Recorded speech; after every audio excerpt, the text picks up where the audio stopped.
ini Aisyar bukan? Boleh. Aisyar Khalid yang artis Malaysia TikToker. Ayo dong jawab dong.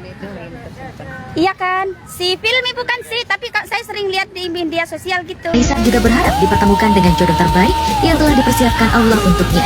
Dan soal jodoh, insya Allah akan doakan juga di sana. Nggak tahu jodoh orang siapa, orang Indonesia atau orang mana. Tapi kita doakan doakan. Lapar. Lapar mulu lu. Lapar. Coba Era gimana? Lapar. Udah jago loh gue. Apa? Coba. Vanessa. Gak ada R-nya lah bang. Valen. Gak ada R-nya. Julio. Pasangan yang nggak pernah upload foto kamu, green flag or red flag. Kalau nggak punya sosmed gimana? Kalau dia punya sosmed nggak upload aku. Merah lah anjir. Kenapa punya selingkuhan lo? Punya simpanan berapa lo? Gue simpanan lo gitu. Atau nggak kayak lo malu? Aisyar Khalid dituduh menipu sama penipu. Waduh. Oke, mari kita bahas. Tapi disclaimer, gue tidak mau bahas banyak tentang Aisyarnya ya. Karena berita yang dilayangkan oleh Ica Marica Hehe ini masih ngambang, belum jelas. Tapi yang mau gue bahas adalah cerita dan berita yang udah viral dari si kasus yang melaporkan Aisyar ini.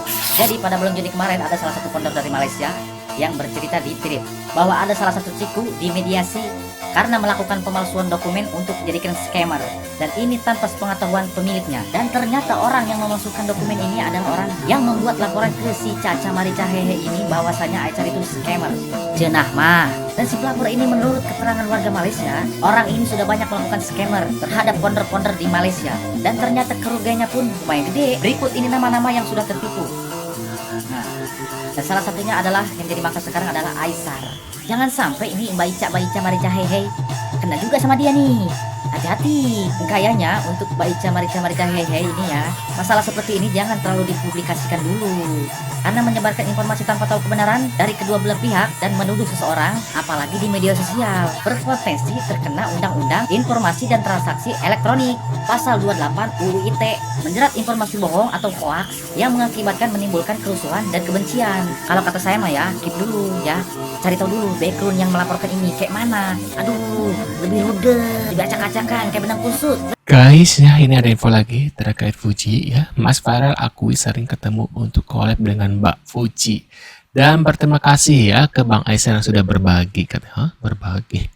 Berbagi gimana maksudnya? Nah, buat kalian baru mampir, jangan lupa nih bantu subscribe. Yang sudah subscribe, terima kasih banyak. Ini adalah channel terbaru aku, yaitu Uki Kevin Reaction gitu ya. Karena sebelumnya kan aku bahas tentang Farel, Fuji, Aisyar, dan yang lain-lain gitu ya. Di channel pertama aku yaitu Uki Kelvin, karena di sana terlalu padat jadwalnya, jadi aku pindah ke sini khusus ya untuk berita-berita terkait Fuji, Farel, Aisyar gitu ya, Rakin gitu ya, ya terkait mereka lah gitu ya. Ada filmnya juga gitu. Jadi kalau kalian suka dengan berita-berita mereka, kalian jangan lupa bantu subscribe gitu ya guys ya. Dan kita lihat bareng-bareng infonya, kita reaction seperti biasa di setiap videonya, atau nanti kita lihat di akhir video ya, kita reaction bareng-bareng guys ya. Yuk kita langsung komentari. Indonesia terhadap millennials dan Gen Z. Dan sekarang kan era digitalisasi, cara paling efektif untuk reach dengan audience, terutama anak-anak muda, itu adalah dengan short video di sosmed. Kebetulan memang Mbak Fuji kan juga sangat aktif di sosial media, bahkan punya julukan Ratu FYP kan untuk di TikTok. Jadi tuh Ratu FYP kata Mas Farel. Saya memang nge-grab market anak muda untuk memperkenalkan sebetulnya kita di DPR itu apa aja sih pekerjaannya, tupoksinya apa saja, dan hak dan kewajiban apa saja yang harus masyarakat tahu. Karena sekarang kita menjadi wakil rakyat kan, kita adalah pelayan masyarakat.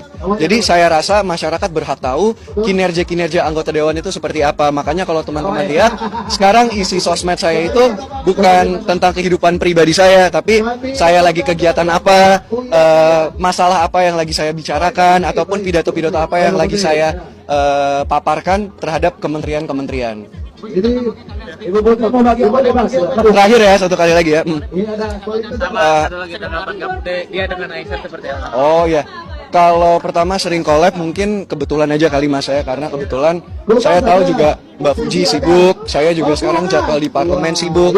Cuman ya kalau memang ternyata ada pekerjaan bersama atau ada kesempatan untuk ketemu, ya namanya silaturahmi kan harus dijaga.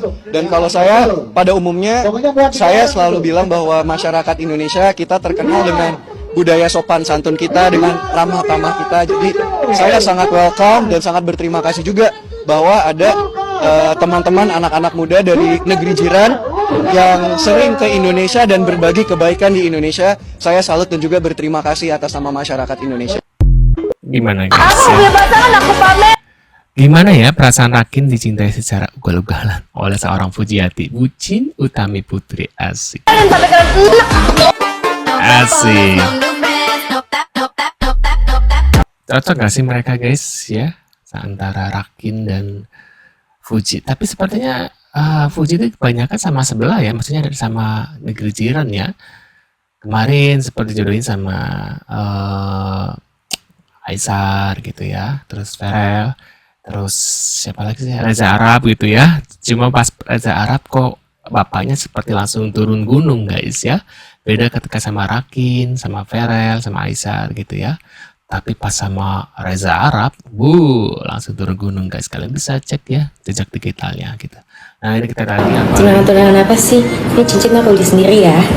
Masa saya nikah atau tunangan, ya sabar aja ya. Asik, ini pasti promo ya. Bang, untuk pertumbuhan rambut, dan itu teksturnya beda sama rosemary oil yang lain tuh. Lihat. Ini aku belinya di Glowis Rosemary Oil. Tuh guys. Kata Fuji, oh bukan takut teman-teman. Saya bukan takut. Tuh bukan takut katanya gitu guys. 5 tahun lamanya, aku baru menunjukkan sisi aku yang ini. Nah ini aslinya seperti ini katanya Cifilme-nya. Kayak gitu. Cara ngobrol aku yang ini nih, yang deep sama kalian dong. Kalau boleh Tuh ya kan. kasih saran nih buat yang nonton. Iya, apa tuh? Coba yuk kita saling jaga. Tuh coba yuk kita saling jaga katanya gitu guys ya. Hubungan Fuji dan Farel ini betul-betul hubungan yang didasarkan oleh rasa atau suka sama suka, atau cinta yang mereka jalankan betul-betul berdua sama-sama. Semesta bicara. Toil and labor. Berarti kesimpulannya itu bukan dari hati mereka yang sedalam-dalamnya. Mereka hanya memanfaatkan ini untuk momen-momen dari kontennya mereka. Kedepannya, bisakah seorang Fuji dan Farel ini akan bersatu kembali?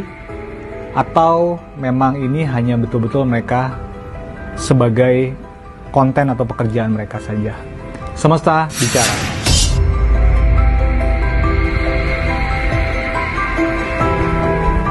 Wealthy man, ya. Jadi untuk balikan lagi, di sini aku melihat simbol dan kartu dari semesta ini tidak memungkinkan untuk mereka kembali lagi. Kenapa?